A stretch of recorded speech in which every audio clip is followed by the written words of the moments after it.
काल रात्री उशिरापर्यंत मुंबईमध्ये उपमुख्यमंत्री आणि मुख्यमंत्री या सर्वांची मिळून एक चर्चा झाली आहे। मुख्यमंत्री एकनाथ शिंदे आणि अजित पवार या दोघांची रात्री उशिरा 1.5 तास बैठक झाली। या बैठकीला मावळचे खासदार श्रीरंग बारणेही उपस्थित होते। त्याच वेळेला नागपूरवरून मुंबईत आलेले देवेंद्र फडणवीस थेट वर्षा निवासस्थानी पोहोचले। वर्षावरती त्यांनी मुख्यमंत्र्यांसोबत चर्चा केली, तर थोड्या वेळानं अजित पवार चर्चा संपवून निघाले। मात्र अजित पवारांनंतर देवेंद्र फडणवीसांची रात्री उशिरापर्यंत मुख्यमंत्र्यांसोबत खलबतं सुरू होती। दरम्यान आज भाजप नेत्यांची दिल्लीत बैठक होणार आहे। दिल्लीतल्या वरिष्ठ नेतृत्वाची राज्यातले नेते भेट घेणार असल्याची सुद्धा माहिती आहे।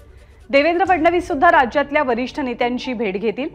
दरम्यान फडणवीसांच्या सरकारमधनं मोकळं होण्याच्या मागणी संदर्भात भाजप नेते म्हणजे वरिष्ठ भाजप नेते नेमका निर्णय काय घेणार याची सुद्धा उत्सुकता असेल।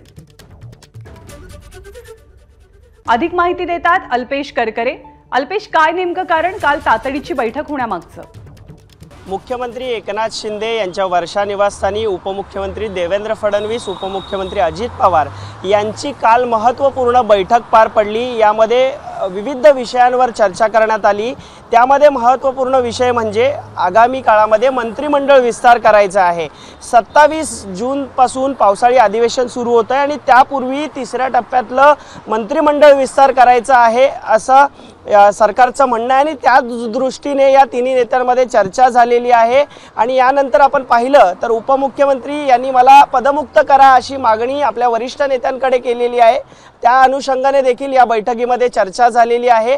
देवेंद्र फडणवीस हे आपल्या मागणीवर ठाम आहेत। मी हीच मागणी आजच्या आमच्या केंद्रीय जी बैठक आहे भाजपची त्या बैठकीमध्ये देखील मांडणार आहे असं मुख्यमंत्री व उपमुख्यमंत्र्यांनी त्यांना सांगितलेलं आहे आणि त्याच अनुषंगाने यामध्ये चर्चा झाली आहे। तर दुसरीकडे आपण पाहिलं तर आज भाजपच्या कोर कमिटीची महत्त्वपूर्ण बैठक आहे।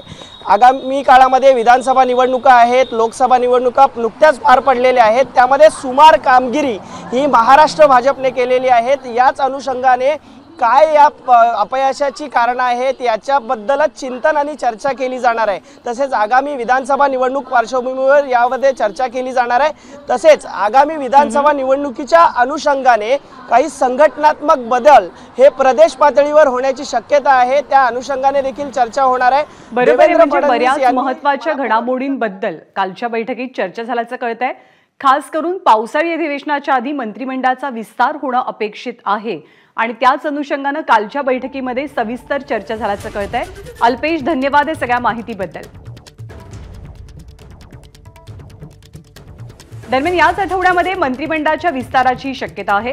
मुख्यमंत्री एकनाथ शिंदेंच्या वर्षा निवासस्थानी काल एक बैठक पार पडली आणि त्याच बैठकीमध्ये मंत्रिमंडळाच्या विस्तारावरती चर्चा झाल्याचं कळतंय। पावसाळी अधिवेशनाला 27 जून पासून सुरुवात होते आणि त्याच्या आधीच विस्ताराच्या हालचाली सुरू झाल्याचं कळतंय। त्यामुळे याच आठवड्यात मंत्रिमंडळ विस्तार होऊ शकतो।